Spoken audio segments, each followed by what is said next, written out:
Yes, yes, yes. Thank you guys for tuning in on another live session. And today we're with Cody Garbrandt. He's currently 1 week out from UFC 250, and we're really looking forward to his fight. And first of all, I want to thank all the viewers from tuning in. And we're gonna talk with some topics with Cody. And first thing is gonna be the coronavirus. We're gonna talk about his training. We're gonna talk about UFC 250, and of course, we all know he had some injuries in the past, so we're gonna talk about that as well.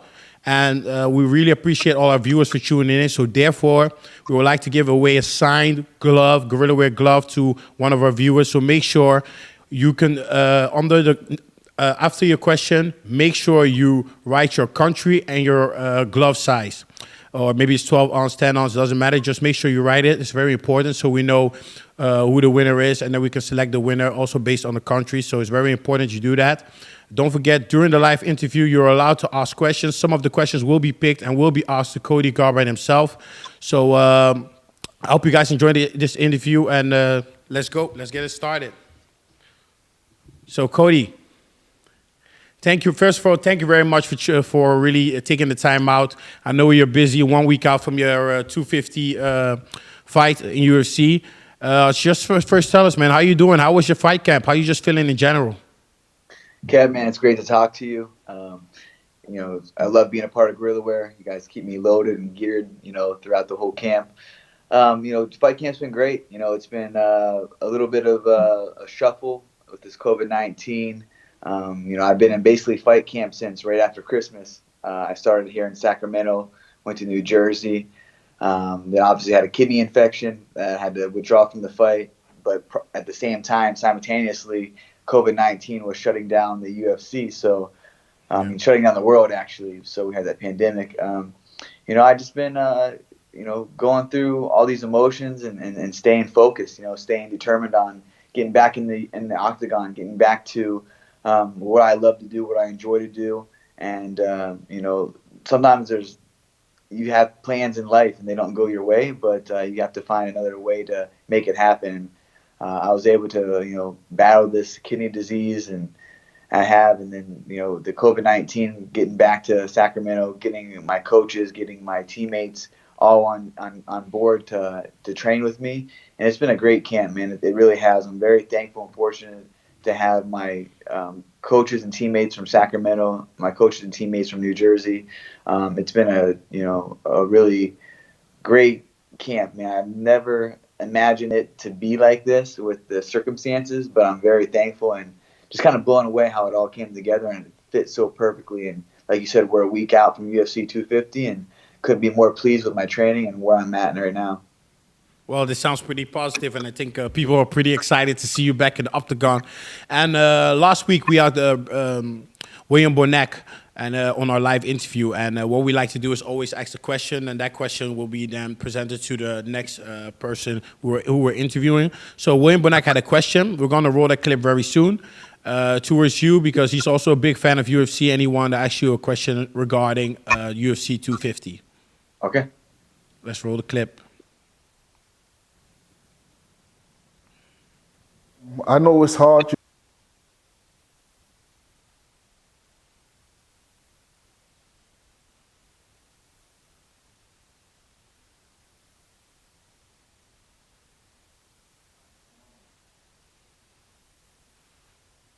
I don't hear it as well.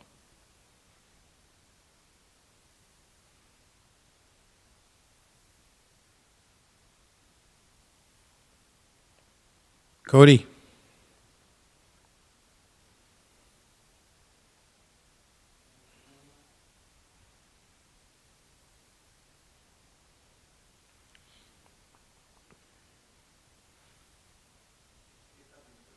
No, I think we should try it again. I think could you hear the question? I don't think he could.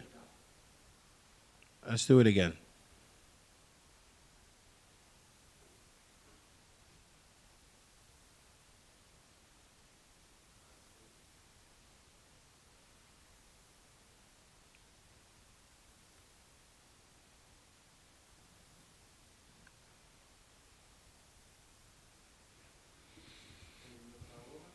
Yeah. Can you still hear me, Cody? I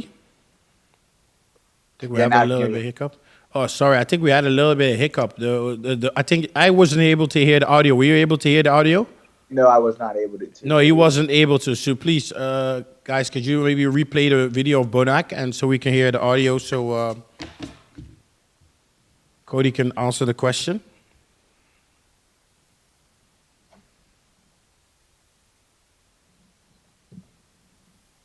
I know it's hard, like being 2 weeks out in your prep, and my question to you will be like, what goes through your mind now? How do you feel, going to this show? Despite all the setbacks that you had and also the corona and all the bullshit that's going around now in this world, how do you feel, and what's your mind state at this moment? So I hope now the audio was clear, I hope. Yes, definitely. I mean, I Yeah. love that, dude. So let's hope you understood. Well, the main thing was, so all the things, your setbacks, the coronavirus, Yeah, and he talked a little bit about your mindset. We're a week out from the fight, and my mindset's always, focusing on, getting in there, getting the job done, putting the work in, first and foremost. Hard work always pays off. That's in everything you do in life, and it's simple. You work hard, you're gonna reap the benefits. And now it's a week out, and I know that looking back on the past 8 weeks, looking back on the past 3 months to 6 months, everything that I endured, the setbacks in the past 2 years, being at the top of the mountain and, having the fights not go my way. I feel like for you to really be successful, you have to, endure a lot of pain and discomfort, get out of your comfort zone and push you to become better. So I feel like the past was a learning experience for me, was to set me up for my future, set me up for the next 10 years of my career. I was very fortunate and able to become a world champion at 25 years old, under 2 years in the UFC. So for me, and now I'm a veteran. Now I'm learning. I'm learning a lot about life and career and balance, family, business. For me, it's all been just a learning. I mean, I might have not advanced in my career, but I've advanced in life. I advanced in, my love and passion for the sport that's going to hold me inside this octagon fighting till I'm ready to walk away, till I'm ready to, retire the gloves and then move on. But yeah, I feel great. I feel like I've done everything I can. Went through every emotion I could in this sport, in this life, in this career. Every emotion, man. Like, I'm not gonna sit here and act like I have it figured out, because I don't. Because every fight's different. But I definitely feel very confident, extremely confident in my skill sets, my mental fortitude, my physical attributes and skills, and alongside with my hard work that I work with my coaches and teammates to get back there, and the sacrifice that I put through this camp, and just ready to go out there and have some fun. That's what it boils down to. Fighting is very stressful. You don't know, you're very anxious, leading up to the fight and hoping that you do everything right to your diet, your sleep, your recovery, your training, being able to peak on fight night. So just anxious to get in there, man. That's what every day I wake up and just anxious. My heart's pounding. I think of the fights all the day, what I'm going to do in there, my game plan, what if this doesn't go wrong, what if this is right. A lot of times that I think about, Kevin, is me getting my ass kicked in there. You know what I mean? Seriously? So you're thinking about the worst case scenario in your mind. Always. Oh, wow. I always put myself in the worst case scenario, because that will get you up at 6 in the morning to go do your workouts. That'll get you up to go do your second workout. That'll get you off the couch to do your third workout of the day. If you sit there and picture yourself getting your ass kicked and around in the fight, not because of skill, not because of, I would basically mean skills. I would say cardio, because you don't have the cardio to push. You don't have the strength to push through. Yeah. You don't have the heart to go through what you're about to put your body through. You don't have the mental fortitude when the going gets tough to say, I'm going to stay in this fight. I'm going to stay in this fight. I'm going to find a way to win. And that's what gets me motivated every day, thinking about a fight, is putting myself in the worst uncomfortable position that I can in my mind. So when I go into training, I'm already in that mindset of I have to go in here and give it all, or this is going to happen in the fight. So that's what keeps me motivated. Me seeing myself, not being or doing well in the fight, that gets me motivated. That's what, a lot of people want to visualize the victory, visualize victory. Oh Yeah. yes, I definitely visualize the victory. I every day after practice that I finish a set, my hands are up. I won that fight. I won that fight. But in the meantime, when I'm not in the gym, I'm thinking about I'm getting my ass kicked. So I'm doing everything. I'm watching film. I'm studying. I'm shadow Hmm. boxing. I'm doing everything down to the smallest detail. That's what makes separates the good from the great, Yeah. and that's what I want to be, is great. And I know that I can with this new refound love for my sport and just where I'm attacking on all areas. Would you say this is something new, a new strategy that you've implemented? Would you say this was also the mentality you had in your previous fight, or is this something new that you started implementing currently? I've always had this. I would say that I've always had this visualization, implementing, the worst case scenarios, but you know, thinking of the worst but hoping for the best, kind of thing. So I always had that. I feel like I've gotten away from it the last few years. Yeah. A lot of things happen to me, and I'm not Yeah. here to make excuses. Of That's a course not. past. Like I said, that's a learning experience for me, and I'm just grateful and thankful that I'm healthy. My passion is very strong for the sport. As much as I love and hate the sport, at the same time, I think you have to have a love-hate relationship with it. Because if you Yeah. were totally in love with it, there's days that you're gonna hate. There's days that I walk in the octagon or I walk in the gym and I'm just like, I feel like shit. I'm gonna get my ass kicked today. And those are some of your best days. The days that you don't want to go to the gym, or the days that you don't want to go and work to your complete breaking point. Those are days that you get better. Anybody can get up in the morning and I feel good. I'm gonna go feel great. The days that you wake up feeling like shit, like you feel like you just did 7 weeks of camp, you got 2 more weeks left. It's like, dang, I have 2 more hard weeks. Like, in the past, like, I felt like I left the fight in the gym. I trained so hard that I left the fight in the gym. This time I fought. I trained so hard and done everything, but I felt like my mental fortitude of it was, this is what has to be done. Just don't get to the fight. Come to the fight prepared to go to war and do whatever you have to do to get this win. And that's what is the difference coming into UFC 250 from my previous fights. I was just getting there to the fight. Okay, everything is going to fall into place. Oh no, that's not how it goes. You can't. Like I said, life throws curveballs, and you can plan this way and plan that way, but it's going to dictate how you go. It has its own direction. You know what I mean? You kind of just got to go with it, go with the Yeah. flow. And I think my mentality going into this fight is completely different from my last few. First and foremost, I fell in love with the sport again. Honestly, I mean, having Team Alpha Male and then being able to go to Team New Jersey with Coach Henry, Coach Almeida, with Frankie Edgar, all these guys over there, Yeah. being away from my family, getting out of my comfort zone.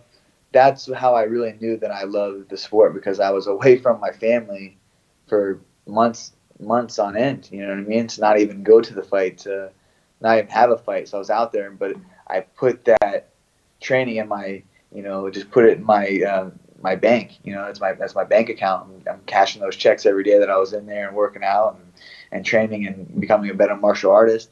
And I was able to come back home and pick it up with these guys and my coach. So I'm very blessed to have both training facilities to use and coaches and bodies. I think that really helped me out a lot. I just needed a switch up. I needed to get out of my comfort zone, and that was a huge eye opener for me, was to be able to go out there and not have my comfort zone in my home. My wife cooks for me. I have everything that I need. Here in Yeah. California, to go into New Jersey in the dead of winter, where I haven't been there for 6 years in a winter. Like I don't know anybody that wants to go trade the East Coast for the West Coast, or the West Coast for the East Coast, in the dead of winter to go. But Yeah. it was great. It was something that relit the fire in me, and that's what I think that's going to be a huge difference this fight and my career moving forward. Well, we have one of our live viewers on YouTube who asked a question. His name is Aya. It says, "Is your war beard going into the octagon too?" What are you I gonna say about that? Okay, it's been an ongoing battle with my wife. She does not like my beard. She hates it. She wants me to keep trimming it. Yeah. But it's the war beard. We're prepared for war. My hair's growing out. The beard's growing out. It's been it's been nonstop, just the grind. You know what I mean? No time for haircuts, no time for beard trims. It just, Yeah. eat, sleep, train, shower, repeat. That's Repeat. what it's been. But yeah, I'm gonna bring the beard into the fight. I don't think I can get a barber out in Vegas. I heard Yeah. that we're quarantined once we get there. We get COVID tested and we're kind of locked down to our hotel. So looks like I'll be Okay. shagging with the beard. Okay, man. Looking forward to it, man. Looks just what you said. You look war ready. So, you did switch teams. So, like you also said, it's like a fresh start, a new opportunity, also new challenges for you. So, what would you say are the pros and cons? Would you say this was what you needed to just get that new, refreshed look on the sport only, or is it just something that coincidentally happened? What happened with you switching teams? Just to make this clear, I didn't leave Alpha Male. I've Okay. implemented, Coach Henry and the guys in Jersey. And I spoke with Uriah, it's like, hey man, like I'm young. I still feel like my best years are ahead of me. I need to do something that is going to get me, you know, back in the hunger, back, to relit this fire, this passion. And I spoke, tentatively with my coaches out here on Team Alpha Male. Those are my brothers. I've shed blood with them. We've been through, a lot over the past 6 years. Good times and bad times. You know what I mean? Like that's a band of brothers that you don't come by every day. And Yeah. me and Coach Mark, we've always spoke. I'm a huge fan of Frank Yeager. Always been since I was, Frank Yeager's a legend of the sport. So I went up there, to just get reacclimated with the love of the fight game.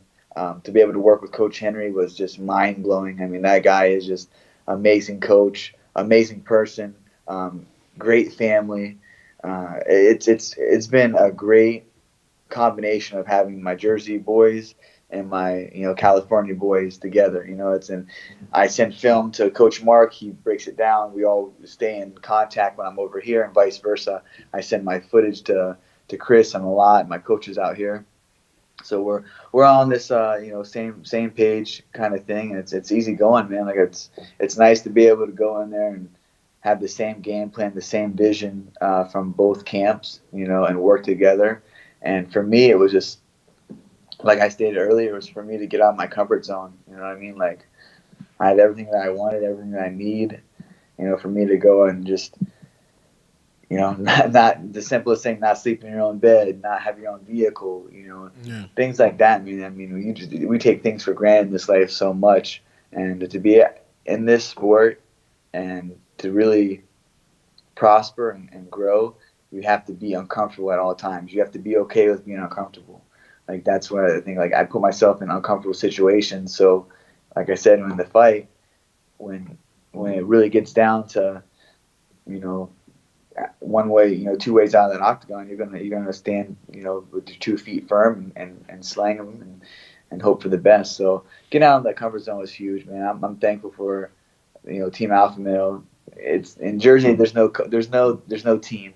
It's Team Me. Whoever's fighting that week, it's Team Frankie, it's Team Cody, it's Team Corey. So yeah, it's been great to be able to work with Coach Henry and then implement him back into Team Alpha Male. So it's great, man. I have the best of both worlds. I can't complain.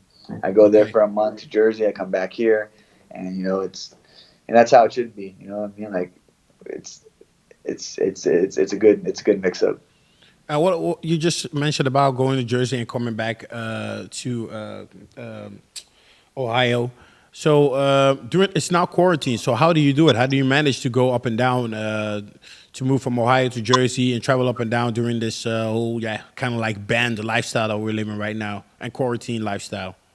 So pre-quarantine, pre-COVID, the pandemic, I was in Jersey. I started here in Sacramento, started Yeah, my camp. I did a 4-week camp, start of it, and then went to Jersey for a little over a month, and then I came back to California for 2 weeks, and then I was finishing camp up in Jersey for I think 3.5, 4 weeks till the fight. And obviously, all that stuff happened with the, getting hospitalized with yeah, kidney yeah, infection and COVID. So once I was released from the hospital, I went to Ohio for a week and a half, saw a yeah. specialist there for my kidneys, then flew back to California once I was cleared before we didn't know what was going on. The shutdown, I already missed my son's second birthday. I was gone for a few months, so it was time for me to get home, redirect, regroup, see what the UFC was going to do, and just stay hungry. Once I found out what was going on with my kidneys and how to stay healthy and make sure everything was okay, I got right back into training. My coach Amadeo Novella, was like, dude, there's going to be a lot of people that are going to slack off during this time. That's they're going to get the call and not be ready. So you got to stay ready. So he would send me workouts every day. I would ease back into it. I have a hill right down the street from my house, a park. I would do hill sprints outside because the gym was shut down. And finally we started, did that for about a month. I did my own, started building that anaerobic system, cardio system. And then, we started to get, a fight. A fight was going to be announced. They wanted me to fight, I think this fight coming up with the Assuncao. So talked to Sean Shelby, and Dana and Hunter Campbell, and just kind of told them where I was at. Like, hey, I'm going to be prepared for whenever you guys are going to fight, wherever it's Fight Island, wherever it's, wherever it's at. I want to fight. Like, I'm so ready to fight. Like, I'm super excited. So just let me know when you guys want me to fight or when it's going to fight, and I'll make sure that I'm ready. I'll get medically cleared, do whatever I have to do. So it's been just, and my coach Amadeo said that, and it stuck to me right in the beginning. I said, there's going to be a lot of people that are going to take this time to slack off and not take advantage of this opportunity. They're going to call and they're going to be ready for you to fight. So get prepared. And that's all I needed to hear. I went to Jersey, and I didn't want all that hard work that I put into there just to go to waste because I was sitting in the hospital and, for 6 days. And then, I was pretty sick, man. I'm not going to lie. It's probably the sickest I've ever been. Because you said something about the kidney, just to interrupt real quick. And you said you found out what it was. But on a personal note, what was it? Because I think most of your fans are pretty shocked to hear, hey, Cody has something with his kidneys and therefore withdraw from the fight. We all know you're a fighter. So it had to be something pretty serious for you to step back from the fight and not continue to, continue to say, okay, I want to continue fighting. So what really happened, and then how could you explain it to the people in a let me say general way? Yeah, I had some sort of, I'm not a doctor, so it's above my pay grade, but some form of staph that got into my bloodstream that attacked my kidneys, attacked my strep throat I had. And I was hospitalized 3 times during the fight camp, but I would get out of the hospital and I'd stay on antibiotics, and it would go away. I'd feel good, and then it would come back again outside. It was like 2-3 weeks of hard training, and I was back in the hospital. Finally, on the 3rd time that I went to the hospital, I went because I was literally, they let me go I went the day before, and they're like, hey, everything's fine. They checked everything out, and then by the time that I left the hospital that day, I got home and I felt just horrible. I couldn't move. I felt like the life was zapped out of me. I started urinating blood, and I was like, damn, well, I just got let go from the hospital. They said everything was fine. So I just maybe I'll sleep it off, wake up in the morning. I had sparring the next day, and I was like, I had Chris, my coach, coming flying from Cali to have a good week with us to train. I was like, damn, this isn't happening. Like, I had a great camp. So I'm just going to sleep it off. And I woke up in the middle of the night, man, felt like I had sleep paralysis, like I was just out of it. And then finally I was like, and then my urine went from like dark red to basically blood. Luckily it wasn't clotting. And I somehow managed to get myself, to the hospital. I couldn't drive, so I called an Uber. I'm like, couldn't hardly walk. My leg was all messed up. Like my lymph nodes in my groin were super inflamed, swollen, sensitive to touch. I was in a lot of pain. I finally get there, and they're like, "Oh, you're back." And I'm like, "Yeah." I said, "It took a turn for the worse. Urinating blood." Then they admitted me for 6 days, and I was hooked up to IVs and had infectious disease doctors come in, surgeons come in, talk about removing the lymph nodes. And I still thought, I waited for a few days to even tell my manager or tell Sean or tell the Hunter, Dan and those guys what was going on, because I felt like, all right, I was hospitalized for this a month ago, and got treated before I went to the hospital, and I felt okay. So I feel like if I got some medicine in me, some antibiotics, the IV drip, I'll be fine. And my creatinine levels of my kidneys and my kidney function were abnormally high. Like they've never seen it so high. So they were like, had me in the hospital. I thought I was going to be out in 2 or 3 days and get back to training and have the fight. I was super excited, but they had me in for 6 days, and they said that it's not for you Possible. to fight. It's No. not possible right now. Yeah. You don't want to have talk about doing a biopsy and all this. So that was a trying time. That was very that was a big setback just because I was 2 weeks out from the fight. And pulling out of a fight is horrible, but obviously with the COVID, the fight didn't happen anyways. And Yeah. so that's a silver lining in it all. The fight didn't happen anyways. And then I got to come back to California and just pick up where I left off. Once I was, it was a hard. This was the hardest thing that I probably went through, from going in the best shape of my life to being hospitalized for almost a week, and then slowly rebuilding my body back to where it was. So I was so frustrated because I was literally in the best shape of my life and then hospitalized to where it took me a month to even feel like myself after I got in the hospital. Like it was Wow, a just month. it was Just tough. because you had to recover, or is it more just the mental aspect of it? The mental aspect was good, man. It was just the recovery. My body just felt completely just, man, it felt like I just got ran over by a Mack truck. You know what I mean? It felt like everything hurt. I was in the hospital for the first 3 or 4 days. I couldn't even get up and go to the restroom. I couldn't Wow. even. I was like curled in a ball. I had like the flu-like symptoms. They kept coming in, like just taking blood samples from me to get tests, and all these different doctors. Like I literally couldn't move. I couldn't eat. Like I think I got down to like 140 pounds. You know what I Wow. mean? Like it was bad. It was bad. I probably lost about 10 pounds in that day, or not in a day. I'm sorry, in that time frame that I was in there. And yeah, so it took a lot to recover and rebuild. But like looking in there, I was like, it's gonna be fine. And once I get out of this hospital, like we're fighting. I didn't know the severity Okay. of what was going on with my kidneys, and then seeing the kidney specialist, and then and then the infection that it goes, and like can be in your blood, it can be in your heart valves, it could be in old hardware. So I learned a lot about kidney disease, kidney function, how it filtrates the body.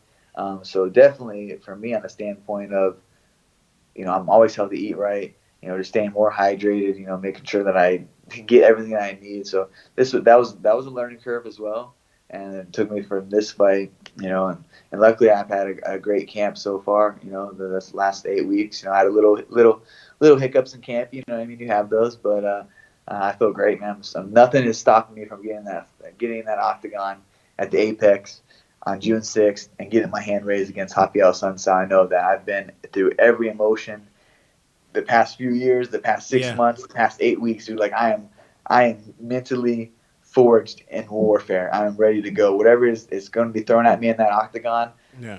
I'm going to just come right forward through it. What would you say is your game plan? So of course we all know every athlete gets you don't go in there just to fight recklessly, I guess. So of course there's a strategy. So is this something you could tell the fans, or is this something you have to keep to yourself during camp? Of course. What's the strategy? We're Man, curious. here's my strategy into the fight. Okay. I've lost that the last few fights. I went in there just just to brawl. You know what I mean? Because just to Yeah. go in there and fight. I'm the more athletic fighter. I'm the younger fighter. I'm the faster fighter. I'm the stronger Exactly. fighter. I'm the most skilled. None of these guys can stand with me. None of these guys can do what I can do. You know what I mean? It's about, first of all, controlling my emotion. That's one thing. Yeah. Setting the Yeah. For pace, sure. keep emotion, and just drowning this guy, getting him so damn tired that he doesn't know what's going on. And that's what I prepared myself for, to go in there and can give it complete hell, knowing that this guy is not going to be able to push the pace that I'm going to push. He's not going to be able to handle the speed, the power, the angles, everything that I'm going to go in there and do. None of these guys are going to do that. I'm at that mindset and frame, just where I'm able to push my body. In the past, I wasn't able to push my body to where I can push it now. Dealing with those injuries, I was afraid that I wouldn't get to the fight. So I was training to get healthy and then just to get into the fight. Now I'm training with no reins. I'm Yeah. full No full restrictions. send. Full send. Everything's great. Even with kidney failure, kidney function shutting down. I mean, that's just because I was training my ass off. And let's be real. I was literally training myself into the ground, and knowing that, fight week, we're going to be able to recover and get into the octagon to fight. So, and my game plan is just be the better fighter and the faster fighter and the smarter fighter. And that's who I am, man. Like, I felt like I took a lot of rage and emotion and what I was going on outside of my career and my fight, and I let all that shit that I usually am so good at battling my demons every day, but I felt like I would get to the fight and it would be not mentally where I needed to be in preparation for what I was willing to do in there, So, well, what would you say were the things that triggered that? What would you say? Okay, these are maybe part of the things that contributed to that, or maybe triggered me being emotional, or me making. I don't want to say a slip up, but actually, your strengths. For sure. So why would you say? Yeah, why would you say you make the slip up if you know your strength? You can outbox him, you can outfight him, you can outsmart him, but still you let me say you play into his hands. So what would you say is the thing that triggers it for you when you're in the octagon? Of course, it's easy for us to talk because we're not in a cage. So what is it for you? You being there, standing there, and being the one that has to fight. Just having just not the right mindset going into the octagon. You kind of have to, flip a switch and become a killer. That's what you have to do inside there, because that man's trying to take you out either way you can, submission, knockout, and you just got to be able to flip that switch in a way that is controlled. You know what I mean? So I felt like I wasn't able to control a lot of my emotions inside the octagon, and that's what I've worked on this past year, man. Just patience, letting the fight kind of present itself instead of making it happen. Using my speed, using my elusivity, my creativeness inside there, and just letting it unform. I felt like I was always trying to get that same feeling in the fight that you had, that you just dwelled on. And every fight's different. Every fight camp's different. So I just feel like I just wasn't there. That wasn't me. And I don't want to sit here and make excuses. You know what I mean? No. I understand. But it's a lesson. The way you're saying it's a lesson. Man, mentally and physically, I felt like, and I'll take it, man. It's no one's fault but myself. Whether I'm winning or losing, the credit and the backlash is all on me. That's I made the decision to do what I did in there, outside of the octagon, inside of camp, outside of camp. And that's it. I just had to, the demons won. The demons won, and I feel like that I have the armor built for me to go inside the octagon, and mentally, physically, emotionally, I'm just excited, man. Like, I'm anxious to get in there. I feel like a lot of times, like and this is probably the best answer that I can give you, instead of not just like running on with it. Yeah. And that I didn't have the love for the sport, man. I didn't have the love for it, and that was like, honestly, man, like, gets me a little upset, because I don't really know anything but fighting. You know what I mean? So every time I try to draw myself away from fighting, I get pulled back to it because I have to, and then it's like, oh, I don't have to. It's because you want to.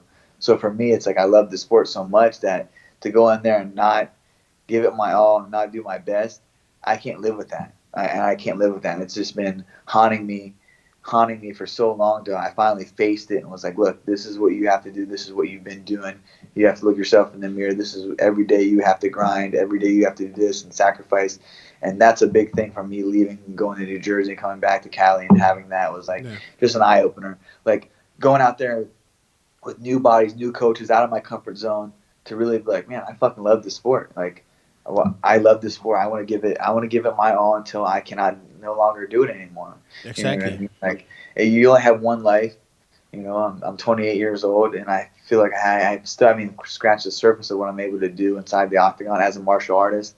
I'm growing, learning every day, and that's the thing that excites me the most, is just keeping that hunger. And once that hunger is gone, it's hard to find. But for whatever reason, I am very blessed that it was been relit inside my soul, and to do some real soul searching these last few years, and just to be healthy and just to go out there and have fun, man. That's it. Like, I've enjoyed fighting so much in my life, whether it's a street fight, a boxing match, whatever it was, man, a professional battle. Like, this is about to be my 50th. I called my brother the other day, we were speaking, and I was like, this is crazy, bro. This is about to be my 15th professional bout.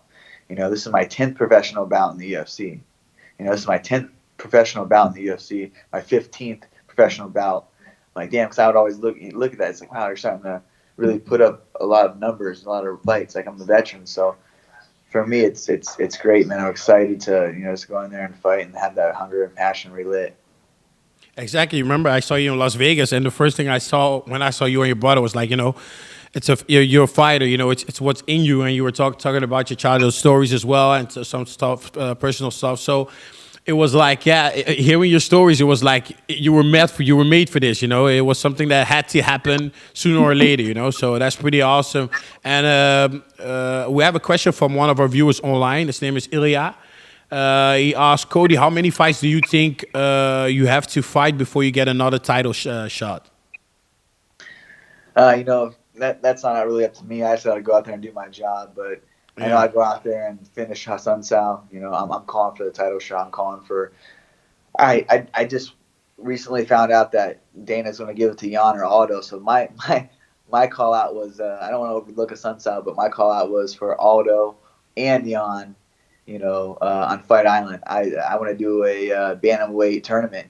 So top one to put four people or do a 6-man or 4-man bracket and fight twice in one night, and then the winner fights for the championship. I think that's how it should be. It's vacated. Let's go back to a UFC tournament. You know what I mean? Put the top six bantamweights and inside the tournament format, And let them battle it out. let them battle out 2 fights in one night, and then kind of go from there if they want to do like what a PFL does, and then have the champions fight, or the guys that win the semifinals or in the finals fight each other.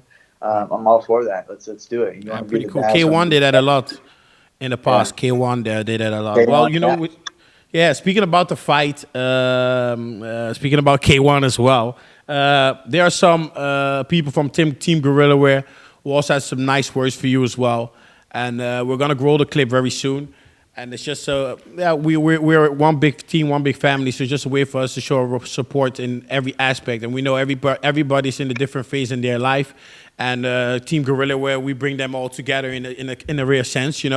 So this was a short clip that they made for you. Oh, it's great. Yo, so excited to see you back in the octagon, brother. I want to wish you all the best, and I know for a fact you're going to handle business like no other. Go get him, champ. Get him. All right. Family Bondoc wants to take this opportunity to wish our Gorilla Wear teammate, UFC 250 star Cody Garbrandt, good luck with his fight. We are all behind you, bro. Stay focused, and whatever happens, make sure you gave it your all. Once a champion, always a champion. Good luck. Hello Cody, this is Peter Arts. Good luck with your next fight. Knock the guy out. Oos. Hey, what's up? It's Gorilla Wear athlete Shannon Thomas, IFBB Pro. Just want to wish Cody Garbrandt, Miss Narrow Love, good luck at your fight, UFC 250. Let's get it. Let's go, champ. Hey, what's up, Cody? Erko here. I just want to wish you good luck for your fight. Go kick some ass and show how it's done. Hey guys, it's your Mr. Olympia champion Brandon Curry here, and I want to wish my Gorilla Wear teammate Cody all the best, man. Go whoop some butt at the UFC 250, bro. I just want to give a big shout out to my Gorilla Wear teammate Cody. He's got a big fight coming up at UFC 250. Go smash it, brother.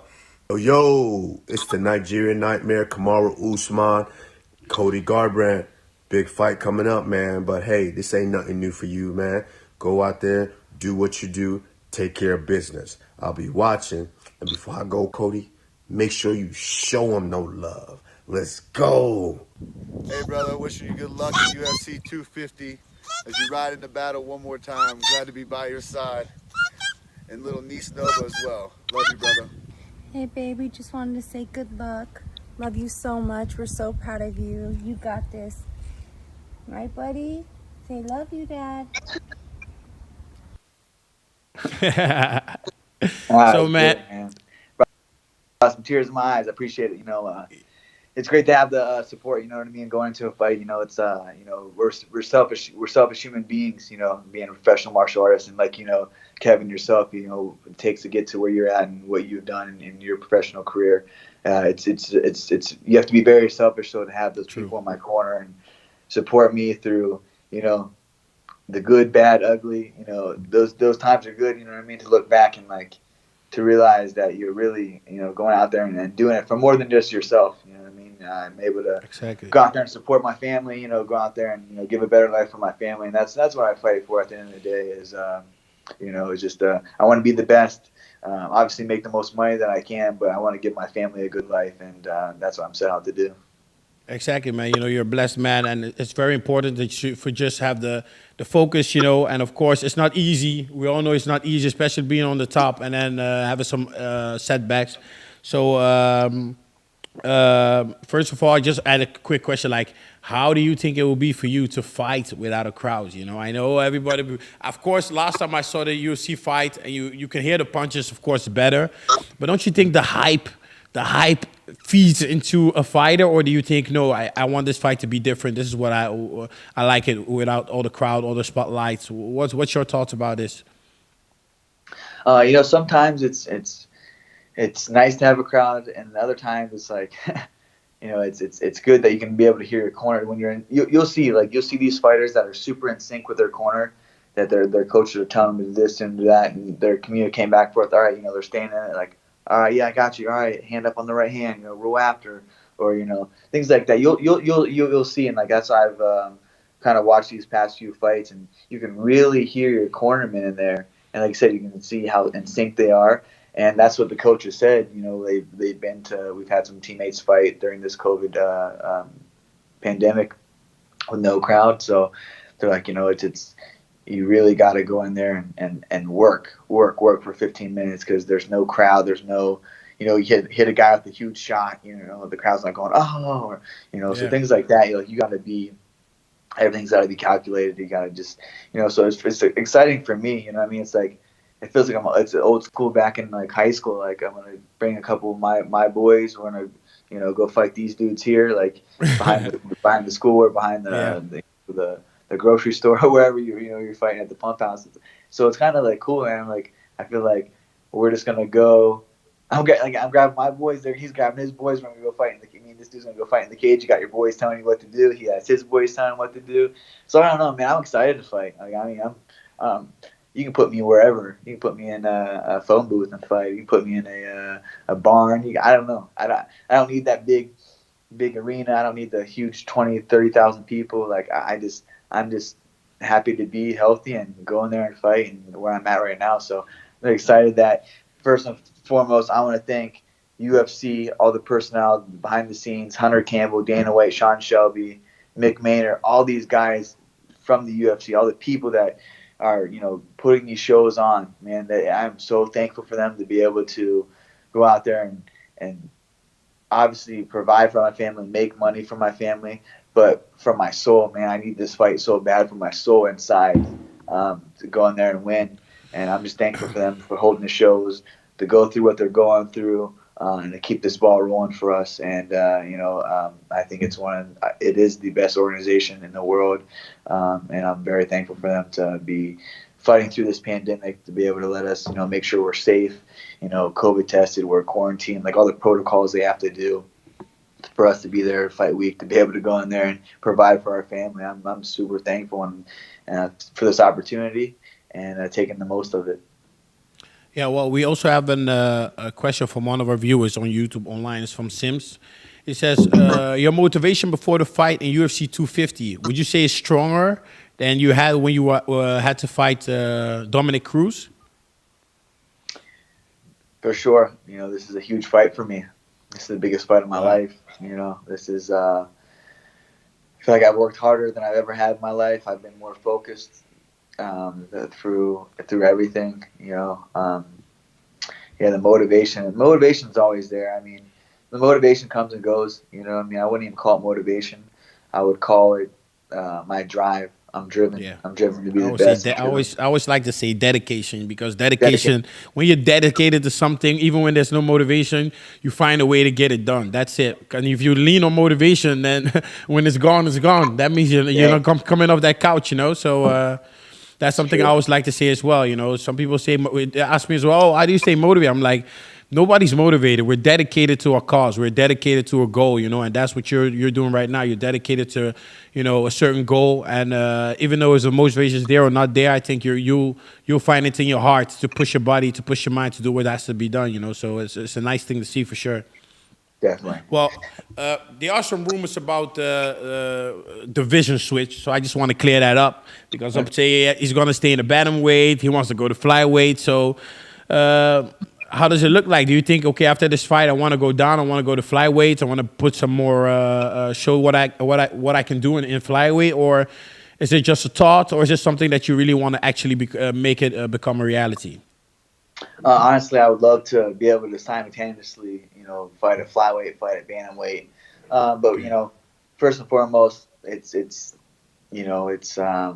Assuncao is top priority. Going in there, getting this win, and then I can sit down with my coaches, my managers, and see what we're gonna do next. Yeah. I want to be the best. And that's at any weight class. I feel like I will do very well at either weight class. You know what I mean? I was a former world champion. I feel like I'll get the belt back in bantamweight. I feel like I can get the bantamweight, or I can get the flyweight strap. So Yeah. for me, I just kind of see what my body feels like it wants to do. If I can feel like I can go to 25 and really, really compete and do really well and be the best, or I'll just stay here at 35 and continue what I'm doing and get back to the belt. But yeah, it's all I would like to. We'll see. I mean, if I can fight in both divisions and stay busy, and that'll be great. What would you say is the pros and cons in flyweight? Flyweight would be probably the weight cut. At bantamweight, I really don't cut too much weight. I walk Yeah. around 150 pounds. In camp, out of camp, I'm maybe touching 55. A lot of these bantamweights are getting pretty big, man. Like, I know some of my teammates and stuff. They're in the 70s and stuff. Like it's really Yeah. hard for me. But then again, I stay completely conditioned, stay in shape. I eat healthy year round. My wife is, Yeah, exactly. cooks trifecta.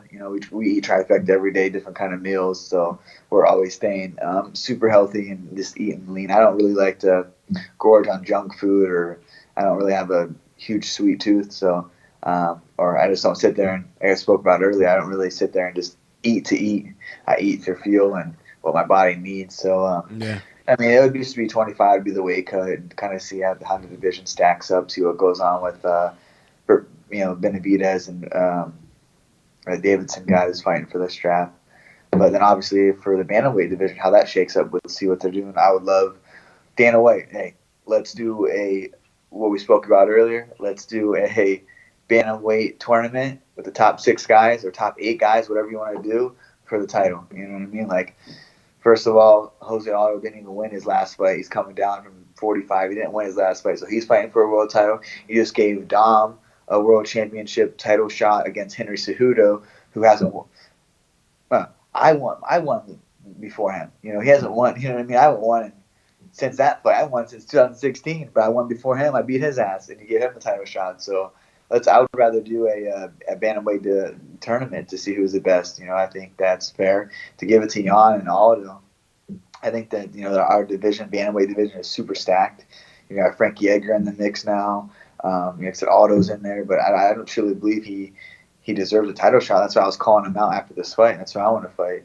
And Jan, I have a little beef with Jan. You know what I mean? So Jan and Aldo, who's I want to fight, but I guess they're fighting for the title. We'll see how it shakes up after the June 6th. There's a lot of bantamweights on the division. You got Sandhagen and Aljamain. They've been battling up there to get a title shot. Both good fighters. But it's I like to do a tournament. Let's do a tournament, old school style. Yeah, I would like to see that for sure. Well, thank you very much for your time, and I just want to have it's just maybe a question / request. So, is there anything you think you would like the people to know? It could be about the fight camp, it could be about you personally, it could be about anything. You're like, okay, this is the last thing I want to say before we sum it up. Yeah, I just want to first of all, thank you guys, Gorilla Wear, Kevin. You guys have been amazing to work with and to be a company with, and just had a lot of good times with you guys, so far, and hope we can continue this relationship going on in the future. Of course. For the videos you guys made, man, that is a great thing. That made my heart feel really good. I feel really love going inside the octagon. But yeah, so this camp's been great. I appreciate everybody's been riding with me. I know it's not been, for the Team No Love fans, it's not been the greatest of years, from being a world champion and to dropping 3 fights. But I promise you this, that it turns around June 6th, and it's not looking back after that. So appreciate you for sticking beside me and knowing that my best years, my best fights are ahead of me. Of course. So we do it with pleasure, and of course, that's just as I said before. Team Gorilla Wear is not only just sponsored team, but it's also a family. So we really try to take care of one another, and family stays together through thick and thin. That's the way it should be. And of course, we're gonna wish you a lot of luck June 6th. And just to sum it up, in about 3 weeks, we're gonna have an interview with Dennis James. And Dennis James is a bodybuilder. He was the first person that you saw on the screen. And we always like to pass on one question from the first interview to the next interview. Is there maybe something you would like to ask Dennis James? He's a bodybuilding guru. He really gets some people ready for the show as well. And of course, he's also in quarantine. Is there maybe a specific question you would like to ask him that we can ask him next time in this interview? Dennis, I'd love to ask you during this pandemic and this, COVID-19 that's going on, how do you stay motivated? How do you stay working out? How do you, go to the gym, and just your regimen? I want to know what your regimen is to, stay, like we say, dedicated. Yeah, nice. Well, first of all, I would like to thank you, Cody, a lot. And secondly, we also have one of our lucky winners. He's going to win a signed glove by Cody. I think Cody has a glove right there, and he's going to sign it. So that's going to be something very special. And I just want to let you guys know the winner is Aya Sanin. I'm sure I just butchered that name, but his name is Aya. So Ayah Sanin. So she's our lucky winner. And she's from the U.S., and our gloves she prefers 8 ounce. Well, look at the screen. That's already Cody signing your shirt. So congratulations, Aya. Make sure you contact us on Instagram. So that's at Gorilla Wear USA. So Aya, you have to contact us on Instagram. Send us a DM at Gorilla Wear USA, and we'll make it happen. Cody just signed the T-shirt. The boxing gloves, and we really appreciate everyone for tuning in. Like we said, in 2 weeks' time, we're gonna have Dennis James here. We're really trying to give something back to the community. So not only what the media is saying, but really hear it from the horse's mouth themselves. Let them say their side of the story. You hear their vision, and hear what they think and how they prepare for their fight, bodybuilding competition, or whatever, or how they're dealing with the COVID-19 situation. So I want to thank you all for tuning in. I really appreciate you guys. Make sure you like and subscribe. Cody, we wish you all the best of luck next week. And we know you're going to kill it, champ. Just stay who you are, stay true to you, and I'm sure it's all going to go well. You have a game plan, so just stick to it. And we really want to thank you for being a part of the team and for taking the time to do this interview with us. Kevin, brother, appreciate it. No problem, man. Your family, and talk to you guys soon. Thank you, man. Talk to you soon. Bye-bye.